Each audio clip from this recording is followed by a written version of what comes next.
नमस्कार, मी अनुजा. तुम्ही पाहत आहात मुंबई तक. मध्य प्रदेश, राजस्थान, छत्तीसगड आणि तेलंगणाचे निकाल लागलेले आहेत आणि याच्यामध्येच मध्य प्रदेश, राजस्थान, छत्तीसगड तीनही राज्यात भाजपने कमबॅक केलं. याच निवडणुकीत भाजपने एक थोडासा वेगळा प्रयोग केला, तो म्हणजे की लोकसभेचे खासदार आणि त्याच्यात काही केंद्रीय मंत्र्यांना सुद्धा विधानसभेच्या निवडणुकांमध्ये उतरवलं. 4 राज्यात एकूण भाजपने 21 खासदारांना ऐन लोकसभा निवडणुकाच्या आधी विधानसभा निवडणुकीत उतरवलेलं आहे. आता याच्यातनं साहजिकच प्रश्न पडतो की आता यातले काही जण जे विधानसभेची निवडणूक जिंकलेले आहेत ते आता नेमकं करणार काय, म्हणजे त्याच्यासाठी नेमके नियम काय असतात. जी लोकसभेतली जी सदस्य आहेत तेच जर विधानसभेच्या निवडणुकीत सुद्धा जिंकत असतील तर पुढे नेमकं काय होतं, त्यांच्याकडे किती दिवस असतात ज्याच्यामध्ये त्यांना या संदर्भातला निर्णय घ्यावा लागतो.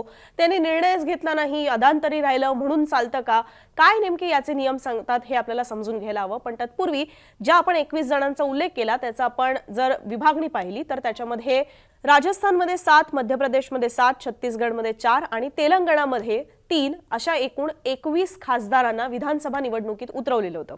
याच्यामध्ये नरेंद्र सिंग तोमर, प्रल्हाद सिंग पटेल आणि फग्गन सिंग कुलस्ते यांसारख्या केंद्रीय मंत्र्यांचा सुद्धा समावेश होता. ह्यातील म्हणजेच 21 खासदारांपैकी ज्यांनी विधानसभेची निवडणूक जिंकलेली आहे त्यांना 14 दिवसांच्या आत निर्णय घ्यावा लागणार आहे. म्हणजे जसं मी मगाशी उल्लेख केला की अधांतरी राहता येत नाही तुम्हाला, तुम्ही एकाच वेळेला काही दोन्हीही सभागृहांचे सदस्य असू शकत नाही. त्याच्यामुळे हा 14 दिवसांचा अवधी जो आहे तो दिला जातो त्या व्यक्तीला की तुम्हाला नेमकं कुठल्या सभागृहात राहायचंय. म्हणजेच ते आपली खासदारकीच कायम ठेवणार आहेत की निवडणूक जिंकल्यामुळे राज्यात आमदार म्हणून परतणार आहेत हे त्यांना ठरवायला 14 दिवस दिले जातात.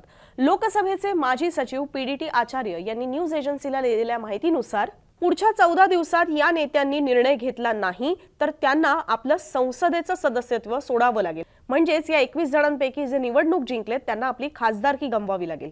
संविधानाच्या आर्टिकल 101 क्लॉज 2 नुसार जर लोकसभेचा सदस्य विधानसभा निवडणूक जिंकला तर त्या व्यक्तीला 14 दिवसांच्या आत कोणत्या तरी एका सभागृहाच्या सदस्यत्वाचा राजीनामा द्यावा लागतो.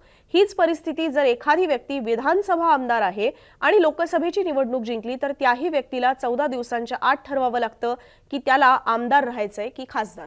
अशाच पद्धतीने जर कोणी लोकसभा खासदार राज्यसभेवर पाठवला गेला तर त्याही व्यक्तीला 10 दिवसांच्या आत निर्णय घ्यावा लागतो की त्याला नेमक्या कोणत्या सभागृहाचा खासदार राहायचंय.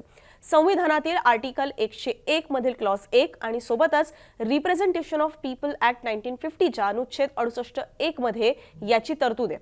बऱ्याचदा आपण पाहतो की एकच व्यक्ती लोकसभेच्या सुद्धा 2-2 जागा लढवत असते. अशा ती व्यक्ती दोन्ही जागांवर जर जिंकली तर तिथे सुद्धा 14 दिवसांच्या आत एक जागा सोडण्याचा निर्णय हा घ्यावा लागतो. म्हणजे उदाहरणाखातर जसं आपण 2019 मध्ये पाहिलेलं होतं की राहुल गांधी, काँग्रेसचे नेते राहुल गांधी तेव्हा ते अध्यक्ष सुद्धा होते, त्यांनी अमेठी सोबतच वायनाड या 2 लोकसभेच्या मतदारसंघांमध्ये किंवा त्या लोकसभेच्या जागांवर त्यांनी निवडणूक लढवलेली. आता ते अमेठीमध्ये हरले म्हणून त्यांनी वायनाडमध्ये आपली खासदारकी कायम ठेवलेली आहे. पण जर ते अमेठी आणि वायनाड दोन्ही जागा जिंकले असते तर अशामध्ये त्यांना कुठली तरी एक जागा निवडणं हे भाग होतं आणि ते सुद्धा 14 दिवसांच्या आत. आणि जी जागा ते सोडून देत आहेत त्या जागेवर मग पोटनिवडणूक लागते. आता हीच गोष्ट विधानसभेसाठी सुद्धा लागू होते. म्हणजे तिथे सुद्धा सारखेच अटी आहेत, सारखीच परिस्थिती असू शकते. आता एका सभागृहाचा सदस्य असताना दुसऱ्या सभागृहाच्या सदस्यत्वाची शपथ घेता येत नाही, हाच आपला मूळ नियम आहे. म्हणजे आता जे केंद्रीय मंत्री निवडणूक जिंकलेले आहेत त्यांना आमदारकीची शपथ तोवर घेता येणार नाही जोवर ते लोकसभेच्या खासदारकीचा राजीनामा लोकसभा अध्यक्षांकडे सोपवत नाहीत. आता अशी खरोखर काही उदाहरणं आहेत की जे लोकसभेचे सदस्य आहेत आणि आता झालेल्या विधानसभा निवडणुकात ते जिंकले सुद्धा आहेत. जसं की केंद्रीय मंत्री नरेंद्र सिंग तोमर असतील, प्रल्हाद पटेल असतील, अशांसारखे काही नावं आहेत. आता त्यांना विधानसभा निवडणूक लढवायला लावून काही पुन्हा केंद्रातच आणणार नाही. तसं असतं तर त्यांना विधानसभा निवडणूक लढवायला लावण्यात अर्थच नसता.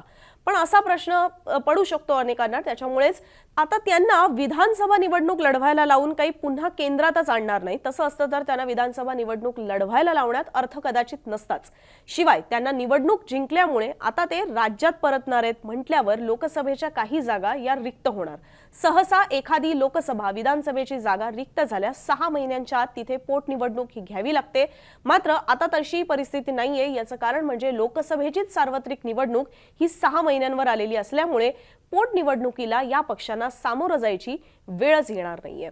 तर हे साधारण नियम आहेत। जर एखादी व्यक्ती ही लोकसभा आणि विधानसभा दोन्ही निवडणुका म्हणजे एखादी व्यक्ती खरं तर लोकसभेचे सदस्य असताना विधानसभेची निवडणूक लढवत असेल किंवा विधानसभेचे सदस्य असताना लोकसभेची निवडणूक लढत असेल आणि ती जिंकत असेल तर अशा परिस्थितीत नेमकं काय होतं यातली बाजू कायद्याची तुमच्यासमोर ठेवण्याचा आमचा हा प्रयत्न होता। तुमची याच्यावरची मतं कमेंट बॉक्समध्ये येत राहू देत आणि असेच माहितीपूर्ण व्हिडिओ बघण्यासाठी बघत रहा मुंबई तक।